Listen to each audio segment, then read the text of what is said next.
3, 2, 1. Recording. Recording.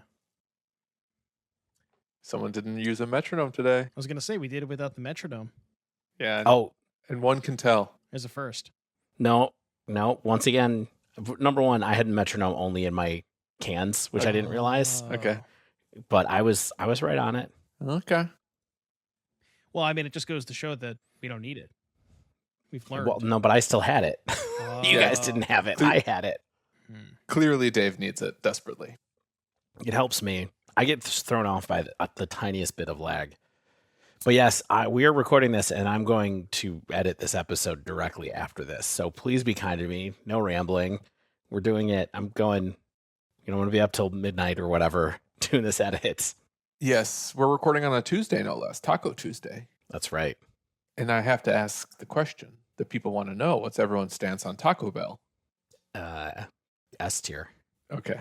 Agreed. I wouldn't say S tier. More like, I don't know, like low A, maybe high B. It's definitely a high B, if you know what I'm talking about, when I'm eating Taco Bell at 4:20 a.m. Oh, I was thinking a low B, about 45 minutes after. How recently have you had Taco Bell, Devon? Last time I had it was 6-7 months ago, somewhere in that range. I see. It's been a So while. not within the last week like me, every week. No. I go maybe once every month, maybe every 3 weeks. Okay. Devon, other than Dunkin' Donuts, which is your birthright, Mhm. what are your S tier fast food chains? Popeyes. It's a good one. Popeyes by a lot. There was actually there wasn't really a Popeyes near me, and one opened up probably within the past year or so. And the first time that was like the first time that I ever had it. It was kind of like an out of body experience. Yeah. The first time I ever had Popeyes was for the chicken sandwich. Oh, no kidding. When there were lines around the street corner. It's weird that you mentioned these two together, because the first time I had Popeyes was because when I lived in Roscoe Village, there was a Taco Bell that closed and became a Popeyes on Western Nice. Avenue over there in Chicago. And so I used to go to it all the time late at night, and then I continued to go there all the time, but with a different purpose. To get free napkins? To get biscuits and good chicken tendies. Yeah. You know what else is good at Popeyes? The mashed potato. Yeah. I think I'm not a big fan of a mass-produced mashed potato, but theirs is pretty good. theirs is pretty good. Did I give you the follow-up that I had the rest of their pickle menu? Did you do a vertical pickle tasting? Is that how this happened? Did you make yourself? The pickle lemonade was terrible. Inedible. Okay. I feel like I talked about this, but maybe I talked about it off mic. The pickle lemonade was really bad. The fried pickles were just that. They were fried pickles. If you like fried pickles, Popeye did a very authentic fried pickle. Between the fried pickle chicken sandwich and the pickle fried wings, I feel like the wings actually get an edge because they were fully coated in the pickle sauce, as opposed to the sandwich where they just sort of squirted a little bit of sauce on the meat or the bun, and it wasn't evenly distributed in a satisfying way for me. So it's a pickly sauce, not a pickle in the breading or something. Correct. It's a spicy pickle sauce. Like that. Yeah. Okay. Very good. You can't go wrong with the sandwich, but I just thought the wings were a better vessel for this pickle sauce. Yeah, that's great. I'm cutting all this. Why did you go to Taco Bell in the first place? Because it was like 11 p.m. and I was hungry. No, why in this conversation? Why did you go to Taco Bell in the first place? Were you going to ask what people get? It's Taco Tuesday. Can I bring you back? Well, that was it. Devon mentioned Taco Tuesday, and Right. last Friday night I was having a conversation with a friend of the show, Danny. He and I went to a concert together. A band I think you guys would both like, especially you, Devon, called Magic Sword, which is like fantasy instrumental metal synth wave. It's almost like Sleep Token without vocals. Mm, Almost. Okay. I do like me some Sleep Token. Yeah, really fun stuff. So I was talking to Danny about some of my favorite fast food foods, and he mentioned to me how he despises Taco Bell, and I was appalled. And your friendship ended immediately with one of the gentlest people I've met in my life. And it just made me wonder if I'm alone in my love of Taco Bell. And if David agrees that it's S tier, then I know I'm not alone. And in fact, I'm in good company. Stan, what do you order? Before we cut this, what do you order from Taco Bell? I like the twofer of a chicken supreme chalupa with a Dorito Loco taco. Okay. And those two together is a very satisfying meal. I'm stuffed after that. Yeah. I'm a cheesy gordita crunch now. For years, I was just a regular gordita or a chalupa, and now I'm the cheesy crunch type. I will say, as much as I'm not a fan, the steak quesadilla does hit. That quesadilla sauce is something else, man. It's like, oof. Wait till you try their pickle quesadilla sauce.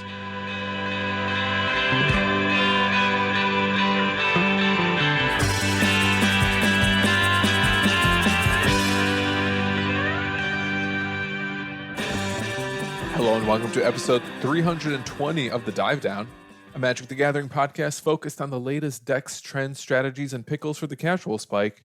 My name is Stanislav here in Chicago, and with me on the line from somewhere in the World Wide Web, it's...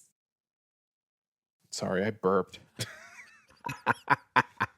Wow. I see how it is. Okay. Do you want to try that again? Yeah. Okay. My name is Stanislav here in Chicago, and with me on the line from the World Wide Web, he's all around us at all times. It's Devon O'Donnell, aka Doomwake. I mean, I literally was all around this weekend. For people who are in Minneapolis, I was right next to you, you know? Amazing. I could be everywhere at once. And for people between Minneapolis and undisclosed Massachusetts, he was over you. True. Yep. How are the flyover states these days?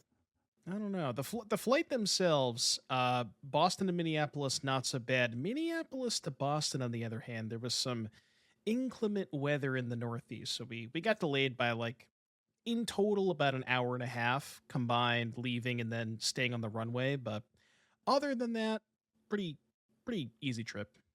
Mm-hmm. Also with us is the Godfather, Yeah, the patron saint of the easy trip, Dave Harbarger. that's right. I'm here.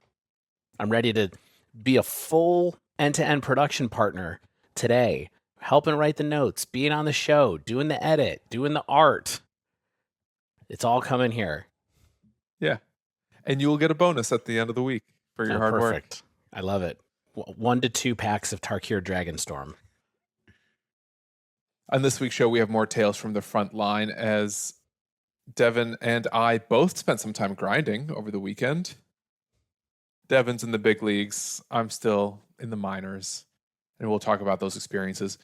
Then we're going to take a quick pass-through standard to talk about Devon's RC experience, what happened there, and the lessons learned from playing in one of the premier standard tournaments of the year in beautiful Minneapolis. And then we want to focus a little bit more on modern. I RCQ'd. Devon re-CQ'd. So did a bunch of other people in Minneapolis. Mm-hmm. But David also looked at the format at large with some other recent tournaments. And what I want to have a conversation about, based on some of our collective observations, is what's modern really about right now? Because I'll tell you, I got takes. I love it. We haven't had a takes episode in a while. They're not qualitative. They're observative takes on this is what I think the format is kind of doing these days and the type of cards that are good. Yeah. And Devon's going to give him a thumbs up or a thumbs down, right? I'm giving you a little bit of quantitative takes by talking about some of the side events at Minneapolis that I get access to start. But all that we care about is the takes. Yes. You know what else we care about? The money. Because we do have some new patrons to join the Dive Down Nation. We got Mogren, Nolan P, and William M. Wow. Yeah. In fact, Mogren, I believe, is the handle of a person who was in the RCQ that I played over the weekend. They won the damn thing. Wow. Ooh. What deck? Boros Energy. Oh, okay. Okay. Indeed. Okay. We also got an increased tier from Stanky Janky. Stinky Janky, back again. Thanks everyone for your support. If you'd like to support the Dive Down, you can find us over at patreon.com/thedivedown. You can also support us by leaving a review on Spotify or Apple Podcasts. You can support us through our web store, thedivedown.com/store. You can support us through our sponsors, starting with Heavy Play. The Dive Down 2025 gets you 10% off your first order at heavyplay.com, as well as a subscription service at Mana Traders. Promo code The Dive Down, all one word, gets you 25% cash back after 3 months of service of Mana Traders. I also want to plug really quick, What's That in Your Pocket? Episode 7 comes out on the same day as episode 320 of The Dive Down. We have a new feed. We've matured. So if you want to listen to my sister show with Shane, y'all remember Shane Beeps? I do. He lives. He lived, bitch. In pocket form. That's right. That's right. Yeah, this week's show, he and I are talking about Claire Obscura Expedition 33, as well as the Odin 2 line of handheld emulators. Also, I guess, what's the opposite of wax poetic? I guess it would be buff Prosley.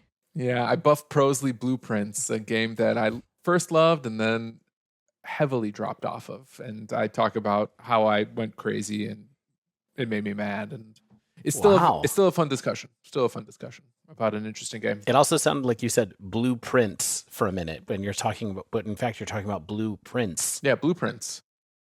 Blueprints. Yeah, Blueprints. The sequel. Alrighty.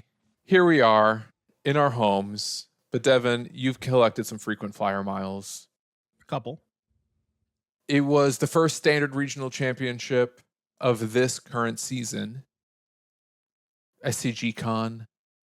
Let's start with a bird's eye view of the meta on day one. Because there was a very popular deck with the bullet. Oh, yeah. There definitely was. I may or may not have played that deck. Yeah. I would think we're going to let everybody know, but Minneapolis meta, number 1, 32.8% of the meta, 448 entrants on Is It Prowess, 33% of the meta, essentially. Did it feel like it, Devon? Did it feel like it was 33% of the meta to you? I only played, well, spoiler alert, I played 7 rounds. I played 3 mirrors. So, but I did, run into some people who played like upwards of 9 and 10 mirrors. So. What? Yeah. All right.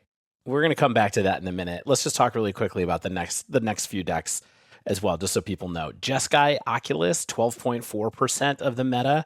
I want to give can we give like a 1-sentence overview of what these decks do really quick? So Jeskai Oculus, it's kind of a tempo deck, right? It uses Oculus. It discards cards, and it also has a reanimation effect similar to the modern version of Oculus. Is that like a fair synopsis of Jeskai? Very similar. It's using like Marauding Mako, Fear of Missing Out as your like Murktide Psychic Frog stuff, so it has alternate threats, but yeah, very similar. Yep. All right, then Zur Overlords with 7.1%. Zur Overlords, it's using your Overlords from Duskmourn, and also Zur, which lets you animate them. Is that kind of the deal with that to cheat them into play faster? So that's more of a enchantment control kind of deck. This is also known as 4-color domain, right? Or 5-color Zur domain? Yes. Azorius Omniscience combo deck. Yeah, we're trying to cheat out Omniscience into play and do crazy broken things. Yes. The last two we're going to talk about real quick. Jeskai Control, I think I can guess what that is. This interesting thing to me about Jeskai Control is that it looks like it's kind of a dragon control list. It's 5.3% of this meta, but it's got Shiko in it, and it's got a couple of other key big cards that we're using to turn the corner on people. And then finally, Orzhov Pixie, sometimes Esper Pixie. Now we're only black-white mostly. That's 3.4% of the meta. I did want to mention really quickly, just so we don't feel like us in America, we're going wild. It's not just us. Couple couple of bullet points from the RC in Japan that happened this weekend. Guess what was also 33% of the meta, like basically 34% of the meta in the Japan RC is it Prowess? Wow. Almost the exact same. Beyond that, Jeskai Eye Demon, as the translation said over this meta screenshot, it's obviously Jeskai Oculus, also 12, just over 12% of that meta. And then after that, you had a couple other things. They had Gruul Mice was in bigger here. Mono Red Aggro was bigger in this one. But the top 2 decks of this meta, almost exactly the same as the top 2 decks in the US. I want to know in this Japan metagame, this is the Google translation. What do you think Banzu Daishu is? Hey, I couldn't figure that out. That one, I don't know. 4.6, but I mean, anyways. Banzu Daishu. Great question. No idea. Devon. Dave. How'd it go? Well, as I may have spoiled it a little bit earlier, unfortunately, I only played 7 rounds. That means I lost more than I needed to. And then before I dropped and unable to make day 2. Now, I will say I put the list that I played here very similar to, there really wasn't a lot special about this. We tried a whole bunch of different things, trying to figure out, try these different plans for the mirror matches and how many Drake catchers we wanted to play, how many torch the towers, how many pyroclasms. There is some interesting cards you can sideboard for the mirror match. But at the end of the day, one thing that we realized during testing is that no matter how many quote unquote good sideboard cards you have for the mirror match, sometimes you're just on the draw against Corey Steelcutter. And that was a lot of my experience. I will say I played 3 mirrors. I did go 2-1 against them. And I think I won one of I won one of the die rolls. Or maybe I won 2. I don't remember. But yeah, my matchups were 3 Prowess. I went 2-1 against them. I beat Celestia Cage, and then my other 3 losses were Azorius Omniscience, Esper Pixie, and Mono Red Aggro. As far as takeaways from the event, in terms of the particular list for the listeners at home, my creature suite was 4 Monastery Swift Spear, 3 Slick Shot Show Off, and 2 Drake Catcher. The more popular lists on Magic Online were playing 2 Slick Shots and 2 Drake Catchers, but I decided to go for the 5th 2-drop creature because I just wanted more threats in my deck. And this a lot of the people in our Discord who we tested with came to the conclusion that Slick Shot was good in the mirror on the draw, which was not necessarily my my read on the card in the matchup. But the idea was that because the cards are so punishing when they're on the play, specifically Hatcher and Corey Steelcutter, Slick Shot was one of the few ways that you could steal a game on the draw when your opponent had one of those good draws. But I ended up just cutting my Slick Shots in the mirror on the play and the draw because that was not what my testing told me. So I think my gut was going to be play no Slick Shots and just play 4 Drake Catchers. And I think I wish I had done that. Because I boarded out Slick Shot every round. I think that card's unplayable. What? Wow. Yeah. Slick? You mean unplayable in given standard current meta conditions? Yeah. Yeah, unplayable in standard. The thing is it's not good in the mirror because most lists are playing some lists are even playing 5 shocks. They're playing 4 burst lightning, 1 torch, and more recent lists are on 3 into the Floodmaw. So they have upwards of 8 ways to break it up when you go for the Slick Shot. It doesn't even on the draw, if they spend their turn 2 casting Corey Steelcutter and you spend your turn 2 plotting Slick Shot, they can just go 1 drop, hold up a bounce spell, trigger their cutter, and you're still extremely far behind. So it's not good enough on the draw. On the play, it still walks into the removal spells. I just don't like it. And the only matchup where I really wanted against, is specifically the Azorius Omniscience deck because you need to race them. Just fast. Right. Yeah. And even against them, they still have 4 lockdowns. So you have to plot it and you can't really cast it until the turn you're going to kill them. But yeah, that's something I really wish I had done. and Dragecatcher is messed up. Can I read that card real quick? Because I've played this in Foundation's draft a bunch of times, but I don't think a lot of people maybe caught up with this, or definitely people who mostly listen to Modern. Yeah. So Dragecatcher is a generic in a blue for a 1/3 with Vigilance and Prowess. And it says, whenever this creature deals combat damage to a player, put that many incubation counters on it. And then it says, remove 3 incubation counters from this creature, create a 2/2 blue Drake creature token with flying. Fun card in draft when I played it. I have to say, when I saw this card in your deck list photo, I was a little surprised because I hadn't heard about this card making its way into standard playability or into Prowess. Is this sort of like, hey, these are additional spell payoffs, or is this, we like that it's a 1/3 so it can block a Corey Steel token? Like, kind of where's your mind at with that? It's a little bit of both. So when the initial standard Prowess lists didn't really contain Dragecatcher. They were mostly just 4 Swispy or 4 Slick Shot. That was the only creatures. The Dragecatchers were more of a product of the European Regional Championship, which was a week before Minneapolis. So that particular event, there was, I think, one of the lists in top 8 had, I'm trying to remember, I think they had 2 in the main and a 3rd in the sideboard. And that's when people are like, okay, we should really consider this card. And it's good for the reasons that you suggested. You know, as mentioned previously, a lot of the lists are on 4 Burst Lightning. So 3 toughness is a massive point. And another reason why I don't like Slick Shot so much is Slick Shot against Shock, right, or against Burst Lightning in this case. They Burst Lightning your Slick Shot, even if you have a spell, you know, your thing doesn't you can't save it because it doesn't have actual prowess. It only pumps the power. Whereas if they target a Swiss Spear or something, you can use a spell to save it. But with Dragecatcher, they can't even do that because they can't Burst Lightning it.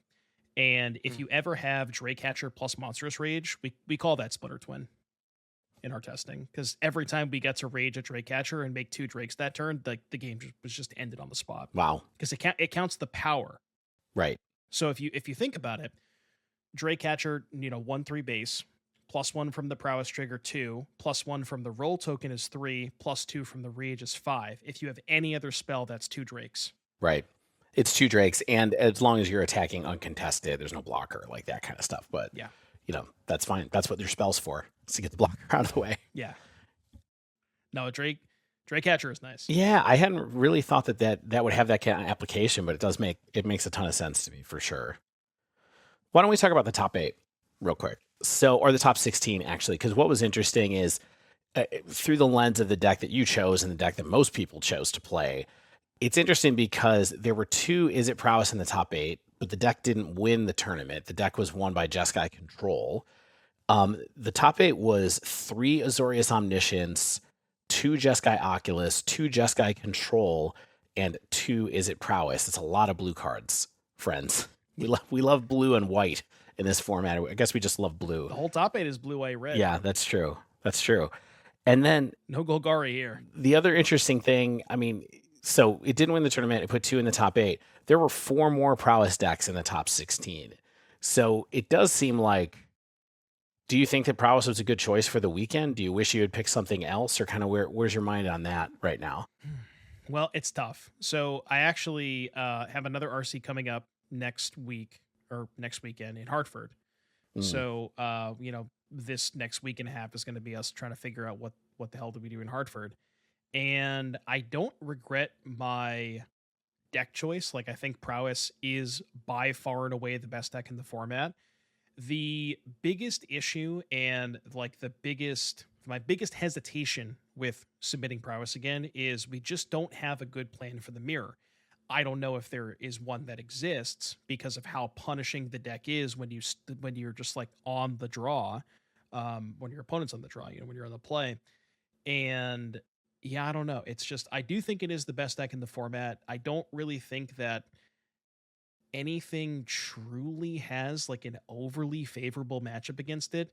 And it's funny because this deck was 33% of the metagame. I don't know. I don't think I can try to find the link, but somebody posted win rates on Twitter, and the Prowess deck only had a 50% win rate. Wow. So, but I do think it is the best deck. So this is 50% non-mirror win rate, you Yeah. think? That's what Okay. they said. Yeah, someone had done the math. Yeah, I mean it's interesting. It didn't win any of the big tournaments. So there was a 5K and there was another large tournament over the weekend. I forget what they were at SEG Con, but one was won by Jeskai Control, one was won by Omniscience, and one was won by Oculus. If you look at the wrap-up article from Star City Games about all the big tournaments this weekend, people brought it in huge numbers, but other decks beat it out in the top eights, at least in this small sample size. Devon, can you afford to splash a third color to try to fight the mirror? No, it's not doable. It's too hard and standard for this deck. Yeah, I mean, Yeah. the thing about Prowess is you have 27 1-mana cards.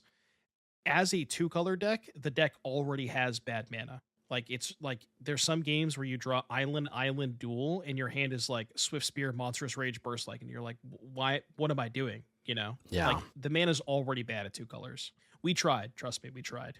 Yeah. I guess we'll have to stay tuned to see where you end up going into next week in Hartford. So go check out Devon's stream, twitch.tv/Doomwake. He'll be testing.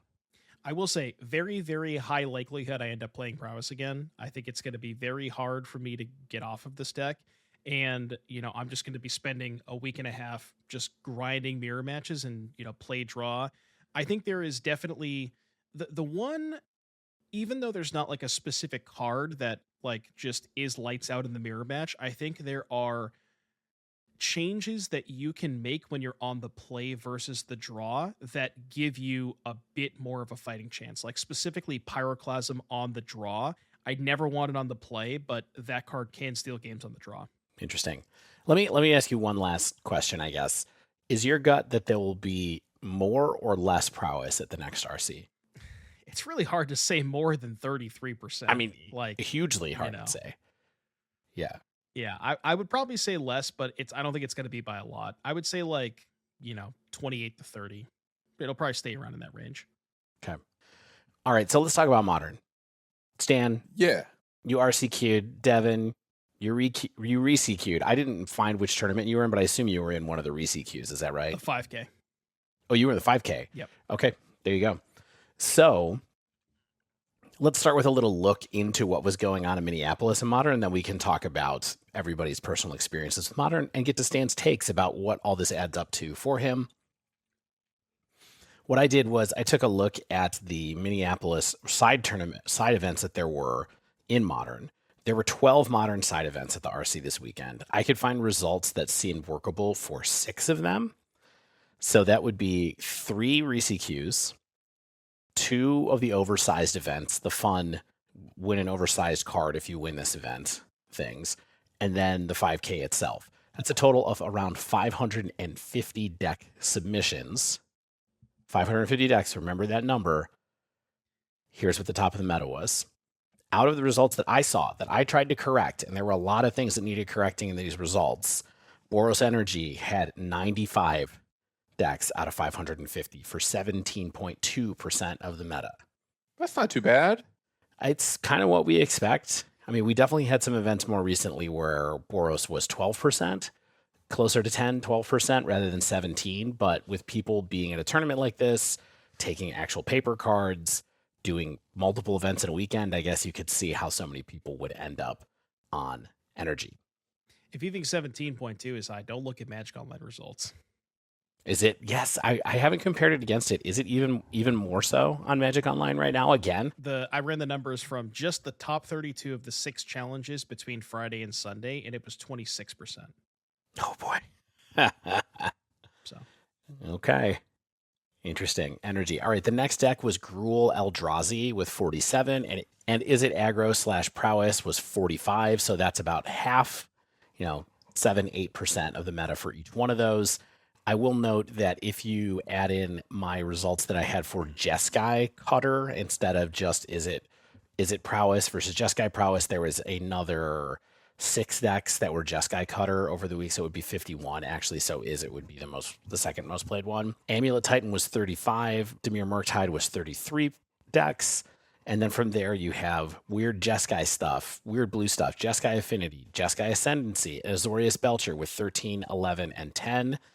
Mono Green Eldrazi with 9, and then Wooburg Aggro, which is Domain. Zoo, Yeah. essentially. Although I have some stuff to say about that deck. You'll see there's a couple of interesting builds going on there.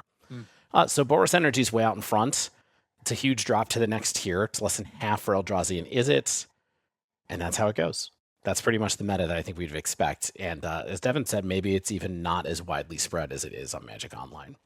Now, I will throw in a small caveat. I think the reason it's a lot higher on Magic Online is just the nature of, like, there's a lot of grinders in the events. They usually just play the same deck.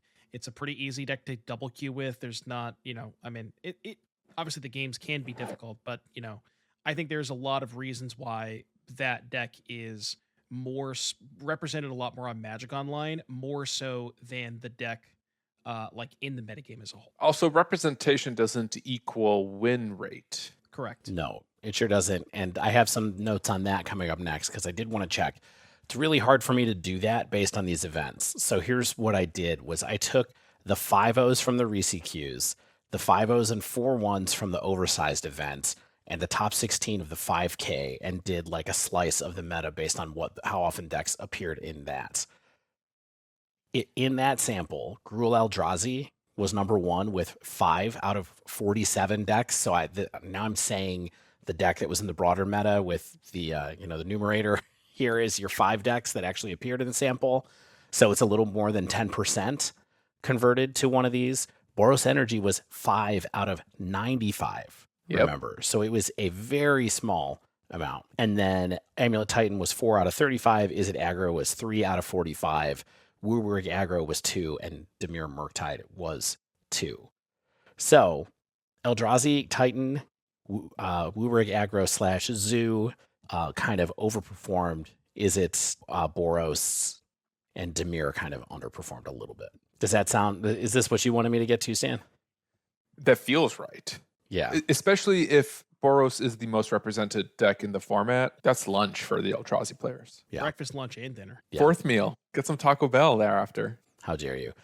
Listen, I know we're going to get into a little bit. Stan's going to talk about his RCQ experience. Devon, I want to talk about your experience playing in the 5K as well, since you spent literally all weekend playing Corey Steel Cutter. Curious if you enjoyed it more or less or the same as in Standard. I do want to show you guys this one deck list. We're going to have a mini Cool Decks ink here. Ooh. This is the Wooburg Aggro list from a player named Fabian Phyrexian on melee.gg. Hey, yo. This deck was both of the Wooburg Aggro / Zoo list in my winners sample. So this pilot went 5-0 in a Reese queue and also went 7-2 for 14th place in the 5K. Here's what's in this deck. 4 Ragavan, 4 Territorial Kavu, 4 Scion of Draco. Here's where you need to hold on to your hats. 3 Ketramos, 3 Solitude, 2 Emperor of Bones, 2 Flage.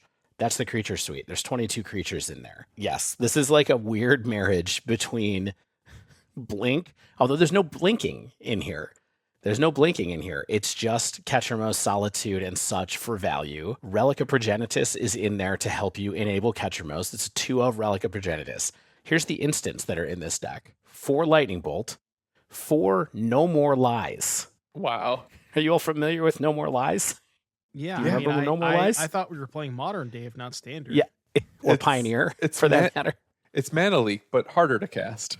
It's Mana Leak, but you can toss it to Solitude, is what it is, I believe. Cool, for sure. And you can exile it, so it makes Ketramos turn on. March of Otherworldly Light as a 2 of, which you can also toss cards to be able to try to turn Ketramos on. Also Exiles. Yep, and then Leyline Binding as a 4 of. So this is a deck that is domaining with Leyline Binding and Scion and Territorial Kavu.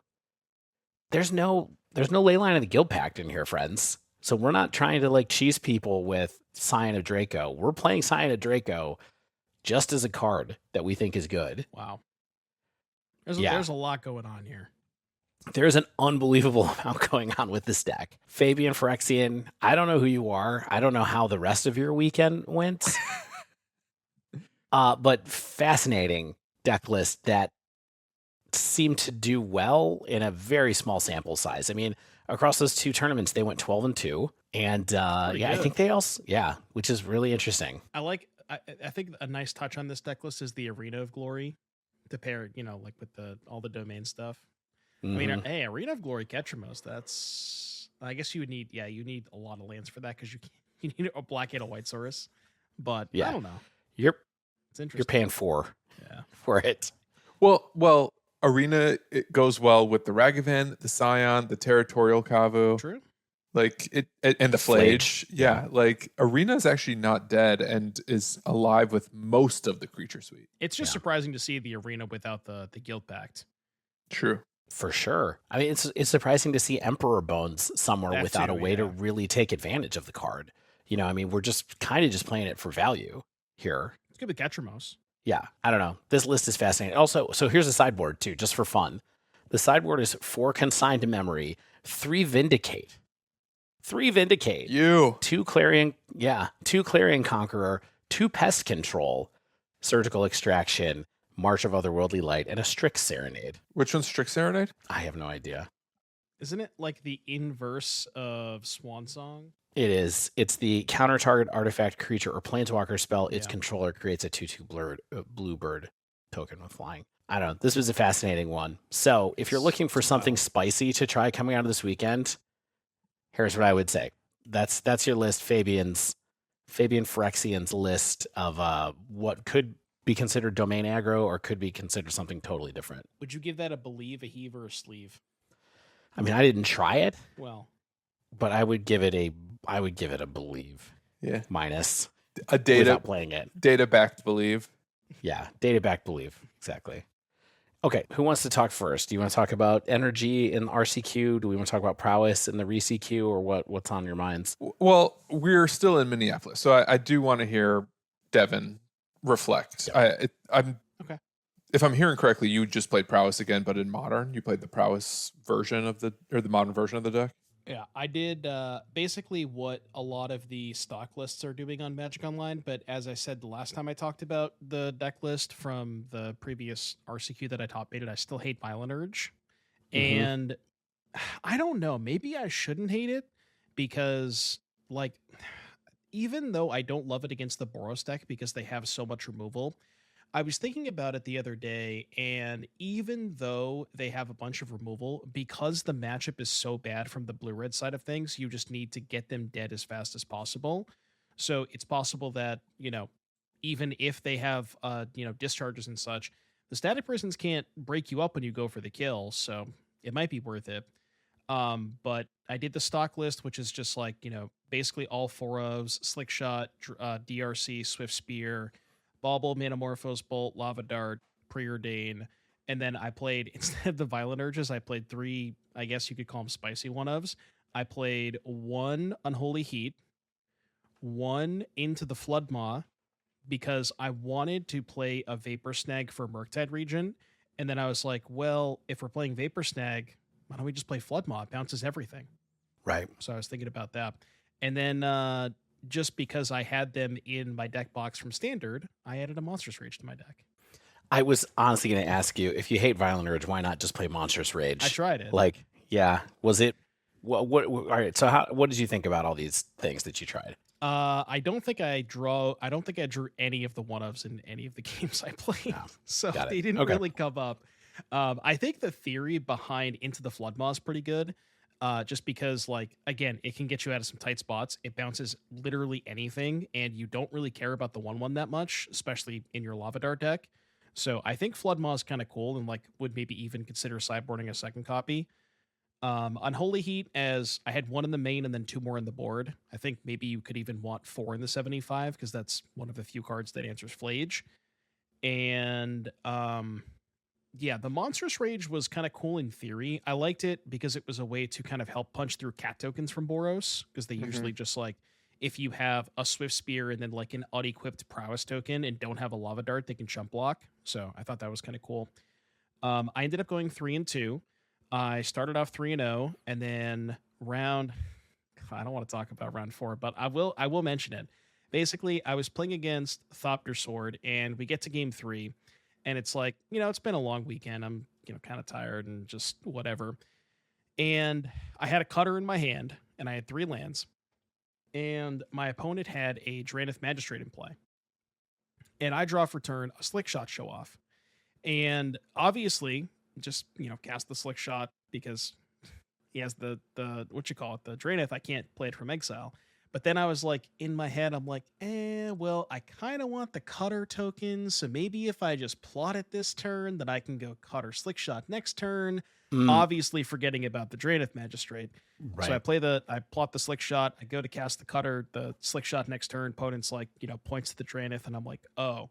And then I end up losing the game 2 points short, where if I had played the slick shot the turn before, I would have had lethal. The turn before he drew Thopter Foundry and then went off. So that was kind of brutal. And that is brutal. I got destroyed by Boros in round 5. It wasn't even, the games weren't even close. So I do want to mention one thing. The person who was the second highest in that tournament, Devon, someone named Seabell Fance on Melee, so I don't know what their real name is. They had 2 Monstrous Rage and 1 Violent Urge and in their deck. That was their. You are not the only one. Yeah, okay. the person So I'm who not the only came one. in There you third, go. they had 3 Violent Urge. So, people are trying it out.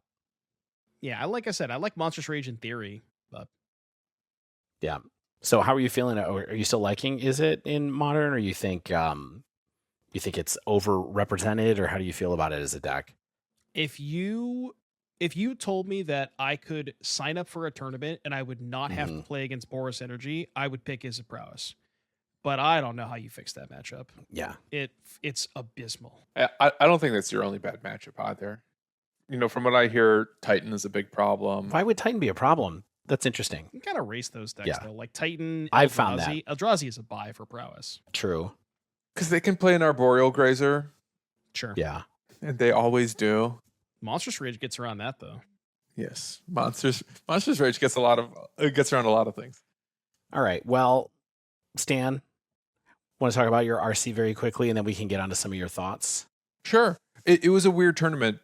It was in the mall across from my old high school that I used to steal Game Boys from. No, I stole Game Boys from a different mall.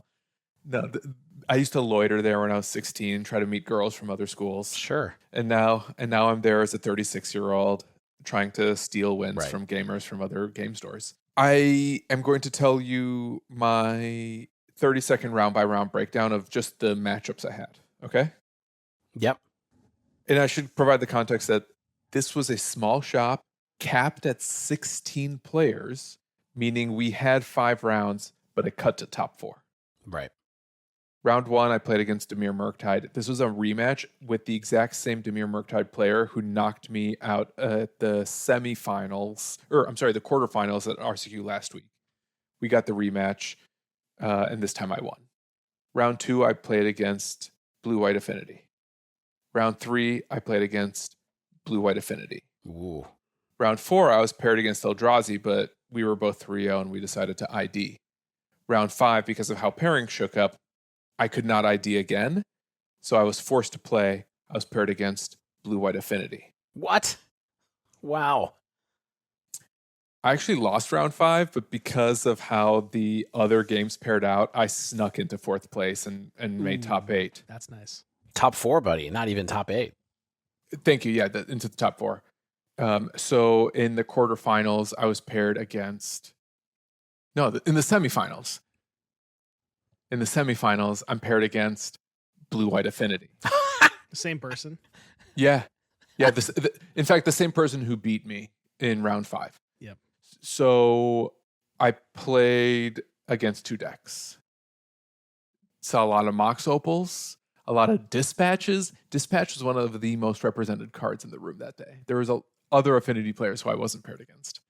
Wait. So you were paired against 3 Affinity players, and there were more? Yeah. Out of 16? Yeah. Wow. Okay. Damn. That's a lot. Yeah. Affinity is so hot right now. And perhaps not surprising, I noticed that Affinity also won a Modern Challenge, and maybe it's been making some waves in MTGO and elsewhere. One of the things that I was eager to test following my previous RCQ was Voice of Victory specifically. And I put my money where my mouth was. I registered 4 Voice of Victory, 0 Fable of the Mirror Breaker, played a 3rd Static Prison, and a 3rd Seasoned Pyromancer. And I don't actually regret those decisions. Voice of Victory was really good. And oftentimes when I swung with it, I won. The one exception was when I got knocked out of top 4. I was able to swing with it, but I was 1 point of damage short of making it to the finals. C'est la vie. Really kicking myself over that point of damage because I think it was a flage sacked bombardment trigger that I missed. That's rough. My fatigue. I know. Stan. I know. Look, it was a long day. Yeah, I know. It was a long day, and I was getting text messages from my wife that my kid might have a UTI. Right. Turns out it was just strep. But these are the joys of parenting during Magic tournaments. So I was tired. I was playing a little too quickly. I missed, I think that may have been one of the only missed triggers the whole tournament. And of course, it was the one that cost me. So be it. But overall, I thought my deck was fine.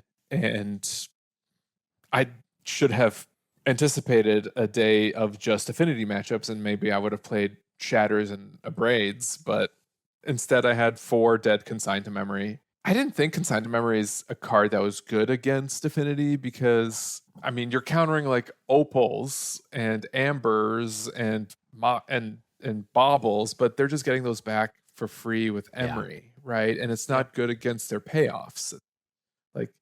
So I never brought those in. But long story short, what ended up happening was I really struggled against Kappa Cannoneer specifically.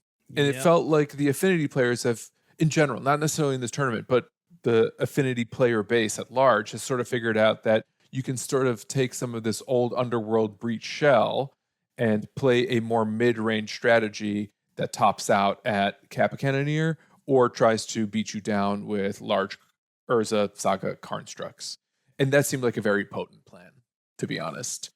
And Kappa Cannoneer in particular was a really tough card to beat. 1, because it has Ward 4, and 2, because it is basically always unblockable. Yes. Yeah, I mean, that card is absurd if you can get it out in a way that is fast enough for Modern, right? And so you are. It doesn't have to be fast enough for Modern. Because they're playing a mid-range game, they can interact in the early games, produce other threats. Yeah. Like Emery and Tameo are must-kill cards.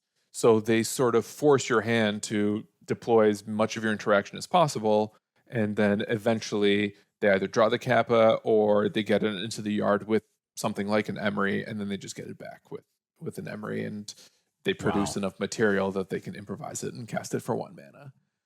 So that's what we did. We played against a lot of Affinity. Yeah. And this led you to some soul searching on the way home. We're just trying to think about what you wanted to talk about this week, and you have a new theory. You have some theories. This is my theory based on a couple weekends of playing Modern as well as looking at results. Okay, so what is Modern about right now, Stan? I think the previous... Oh, wait. I need to do something before you do that. Oh, that is a tall glass of water. Is that a liquid death? Why is it brown? It's a Guinness, mate. And foamy. Is it warm? Tell me it's a warm Guinness. Oh, yeah. It's cellar temperature. Oh, weak. You're weak. If it's not room temperature, I send it back. If it's not the consistency of fresh squeezed milk, I'm not interested. Okay, so I think the conventional wisdom about Modern has been that it is actually a combo-centric format. We have Brute Scale, we have Titan, we have Storm. And I think that was the case. Oh, and Belcher, of course. And I think that was the case because those combo decks were generally very good against Boros. And Boros has been the most popular deck in the format. How does Eldrazi fare against combo, Devon? Not very good. So combo's also good against Eldrazi, which is the other deck that's good against Boros. Yeah, you're usually just not fast enough. You could have a bunch of sideboard cards. Like I think most Eldrazi lists that I've seen online have 4 Trinisphere, but what I've been seeing in parallel to that is one of the ways to beat Boros, and perhaps even Prowess for that matter, and maybe apply really difficult pressure for the combo decks if you can also on some axis interact with what the combo deck is trying to do, is play a really big creature. Kappa Cannoneer is one of them. Murktide is another one of them. But I think what Eldrazi is doing with with some of these new Sire of Seven Death payoffs, as well as the classic Emrakul package. Titan as well. Obviously, Titan the card, but even with some decks that are just playing classic Living End, I've seen Living End continue to put up occasional top 8 challenge results because I think you're deploying a lot of big creatures. And I think a lot of the big beaters in the format right now ask you to do some amount of work. But there's a relationship between the amount of work that you have to put into the payoff and its effectiveness, and how much that work that goes into deploying something like a Murktide or a Kappa or a different payoff, how much of that work is in line with the overall strategy of your deck, I think impacts the effectiveness of these decks and their creatures and their overall strategy. Case in point, Kappa Cannoneer, Murktide, Titan, and the Eldrazi are all very organic endpoints for those decks' primary plans. You're filling your yard with control spells, and then eventually you're paying it off with a giant Murktide, and along the way you can deploy a Psychic Frog, or you can play an early Tameo, or you can play an Orcish Bowmasters. These are important creatures, but if they're not enough to get you across the finish line, the Murktide is the thing that you've sort of been building towards anyway. I think the same is true for Kappa Cannoneer in this case too.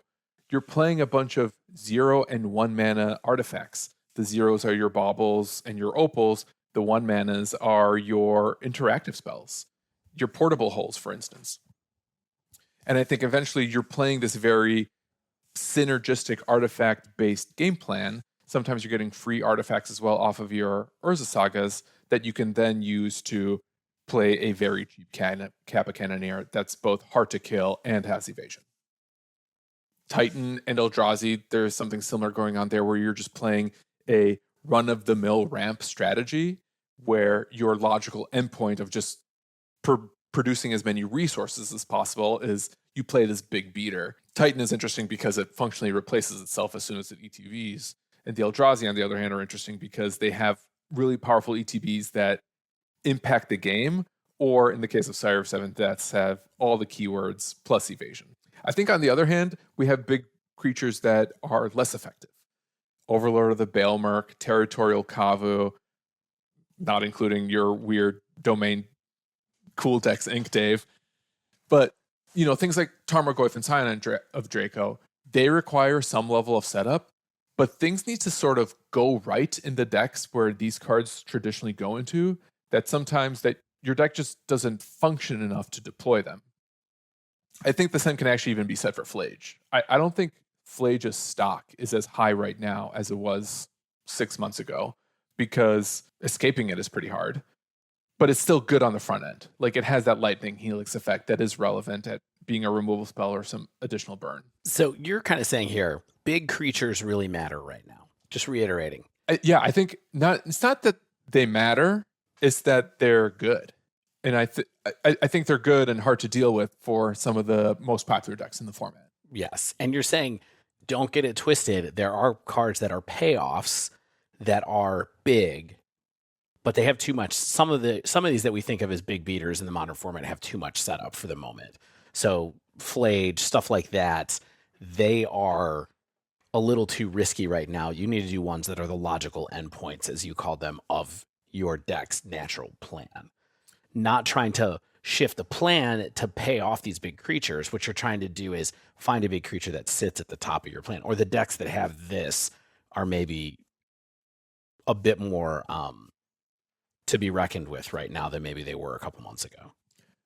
I think so, yeah. And Overlord of the Baelmerk, I think, is a good example of a big creature that doesn't necessarily sit at the top of the plan.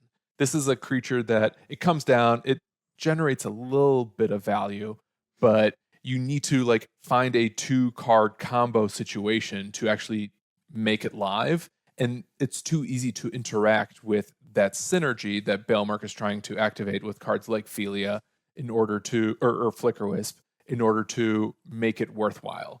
Whereas something like a Murktide or a Kappa or a Titan or an Eldrazi, the deck is always going to do the same thing, and it's never really going to have a hard time casting those top-end spells or those top-end creatures. And unless you're taking extraordinary steps to make those cards difficult to cast by playing really aggressive graveyard hate or, shutting off resources with something like a Blood Moon. Yeah, and I think a lot of what you're saying has to do with, if you kind of look at some of the top decks, you have Boros Energy, which is Galvanic Discharge, Sorcery Speed, kill spells. Static Resonance still does kill basically everything. And then after that, you have the Eldrazi deck that has Kozilek's Command, which is not going to hit the big stuff. Kozilek's Return, probably also not going to hit most of the big stuff. Prowess is just bolts and lava darts. So, as the metagame shifts more towards like that low to the ground stuff, I think, a lot of what Stan is saying, just like that sort of natural metagame churn. And this is a really good spot for those large creatures. I think it's also interesting that the creatures are positioned in such a way that they're hard to wrath. Yeah. Like Wrath of the Skies for a long time was the best sweeper in the format. These creatures are too big to Wrath of the Skies. And I think you can't get enough value off of something like Supreme Verdict because, in the Kappa Cannoneer decks, for instance, maybe you kill a Kappa and an Emery, then they beat you down with Constructs, or they find another Emery and get Kappa right back. I think the same is true of Murktide. You don't want to play something like Supreme Verdict to deal with one creature. And it's easy to pick off the Psychic Frogs and the Tamios along the way, but if you're at the point where they're drawing tons of cards anyway because they're playing Preordains and they're refilling their hands with something like Psychic Frog, to deploy a Supreme Verdict or a different Wrath for that matter is not necessarily giving you the card advantage that a traditional control package would get from something like a sweeper. So I feel like we're at this position where all the big cards are good, and having efficient removal for them is hard. Having efficient sweepers for them is hard, and you have to find agile ways to either play around them or resort to things like extra static prisons or Path to Exile or even maybe some kind of edict effects in order to get these creatures out of the way, because otherwise they're going to run you over. So what does that mean you're going to do other than looking at stuff to add to energy? Are you thinking about other things? Are you expecting different decks than you were thinking about a week or two ago? Or what do you think is the next thing that goes from here? Well, the deck you pointed out is interesting because it's trying to do both, right? It's trying to make some of these big creatures that were, in my mind, previously not good enough, like Territorial Kavu, like Sign of Draco, trying to make them better by having this added blink synergy as well, so that you can have your early threats, some level of interaction, and then maybe Overlord of the Baelmerk can be a top end that you just naturally lead into. What am I doing with energy? I'm not sure yet. I am looking at something like Path to Exile as maybe some kind of solution, or maybe thinking of, if I'm going to splash blue for Consign, maybe I should be thinking about, if not Disdainful Stroke, Mystical Dispute. Mm-hmm. And try to pressure resources and make it hard for people to cast some of the bigger blue top ends, and find other ways to shrink the resource plan of things like Titan and Eldrazi, with Blood Moon or Molten Rain. So my brain is still fried from the RCQ that I don't know what the exact answer is, but I think there's something to be said of the creatures are getting bigger, and your prowess or your token plan needs to do extra work to get around that creature opposing threat, because punching through them or removing them is actually quite difficult. Devon, what's your reaction to this? Do you have any things that you would add about your general observations about Modern right now? I think I'm a little bit, I'm not going to say I'm surprised, because we do see some combo decks in the metagame, but, with, Boros being the metagame share that it is, I'm a little surprised to see maybe stuff like Belcher this low, because, back when we still had the ring, and then maybe right around after the ring, I guess that was mostly Breach stuff, but I mean, Belcher has kind of always been this sort of natural fold or natural predator to the Boros energy decks. Maybe even stuff like Storm. Storm is nowhere to be seen here. Mm-hmm. On this table that I see here. I'm not entirely sure how many Storm decks there were in these events, but I would maybe expect. Maybe I'm on maybe sort of the opposite end of the spectrum as Stan, where if the good creatures are good, maybe that's a good time to play combo. So maybe that's like a natural response to this whole big creature stuff, is just ignore the large creatures they have. And I mean, combo's pretty good against Boros and Eldrazi, so I feel like that's maybe where I'd want to be. For what it's worth, Jeskai Storm and Gruul Storm, according to this, there were 4 of each, and then Ruby's not even showing up on here as its own separate thing. So I think that there was maybe 10 total Storm decks across several different builds here in Minneapolis, at least, which would be a lot smaller portion of the meta. Well, I think this is definitely given something to think about. And if you're someone who can switch decks or doesn't want to try to adjust your sideboard, wants to try something different, I think taking into account what Stan is saying here makes a ton of sense. Stan, are you thinking about anything in particular against Affinity now that you keep seeing it all the time? Like Meltdown? Are you running Meltdown, or does that Meltdown not enter doesn't in get your... the Kappa Cannoneer. It does not get Cannoneer, no, but it does, fire it off early. Maybe it helps you. Well, yeah. I mean, I wonder if that's the way to beat something like Affinity. Look, one tournament I think was a fluke. I don't know that. You think playing 4 decks in the same day was a fluke? Kinda. Yeah, probably. I'm probably not. I might not play Modern again until Indianapolis. Mm-hmm. Mother's Day is this weekend. Yeah. You can't play Magic on Mother's Day weekend. No, you have things you have to do. Lots of things. Yeah. So, and I don't know. I don't remember what's happening next weekend, but Indy is coming up, and I've always dreamed of designing a secret lair. It's your secret dream. Stan's secret lair would definitely be something Doom related. Oh, the game Doom. Yes. I think it would be Ween related. Honestly, it would just be it would be like white pepper and chocolate and cheese. Exactly. I think one of the ways you potentially counteract Affinity, if this deck pops up, is similar to what you do with something like Eldrazi or Tron, which is try to stymie their resources. So I'm actually looking at bringing back Wrath of the Skies. That's a card that comes in and out of a lot of Boros sideboards. I was playing none, but having a way to sweep all of their opals as well as all of their portable holes actually seems really good, because then it makes it a lot harder for them to improvise, because they're not necessarily producing a ton of resources without their Moxen. I think they really rely on having access to Mox and Amber and sometimes like 3 lands to be able to do as much as possible, because their Urza sagas go away eventually. Right. Yeah, maybe rather than like mystical disputing their payoff, you try to make sure that they can't get to that payoff, and you sculpt your interaction in a way that you're doing less 1-for-1s and just trying to accumulate more 2-for-1s along the way. Maybe throw a Stony Silence or 2 in there. Do you still have Stony in your sideboard? Yeah, of course. Yeah. So the other thing I wanted to do was play as few 1-ofs as possible in my sideboard.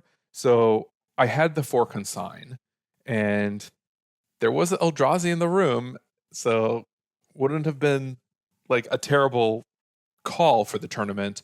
But everything else ended up being a 2-of, but there was a lot of overlap with those 2. So there was 2 Stony Silence, but there was also 2 Wear and Tear. So yeah, I think Stony Silence is good. Clarion Conqueror might be interesting as well, just in the fact that you have a very good Stony effect that also attacks with evasion.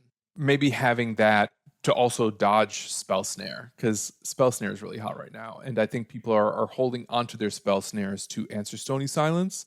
And since I'm also like still a big believer in Voice of Victory, if my Voice of Victory is going to eat those Spell Snares, then maybe there's more room for my Ajani or my Apartments to land, because those are super important to create a snowball effect to run over any deck, not just Affinity.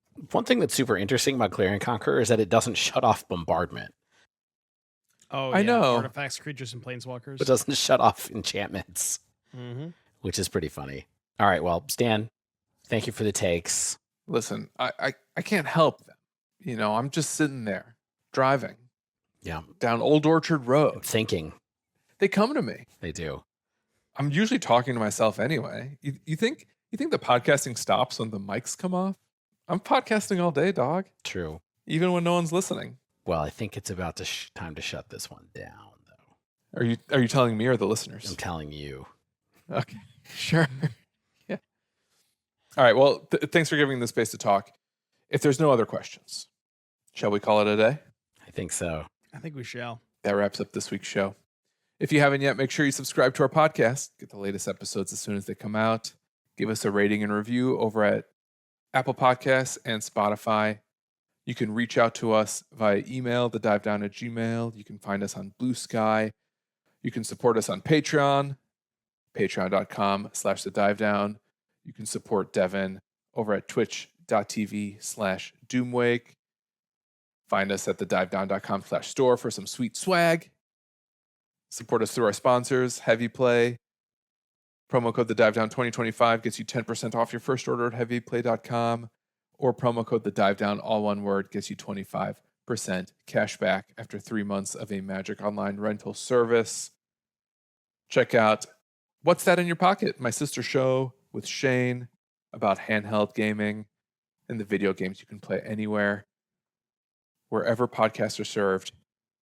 As always, special thanks to the bands Nowhere and Space Blood for letting us use their music. And until next week, get out there and play big creatures.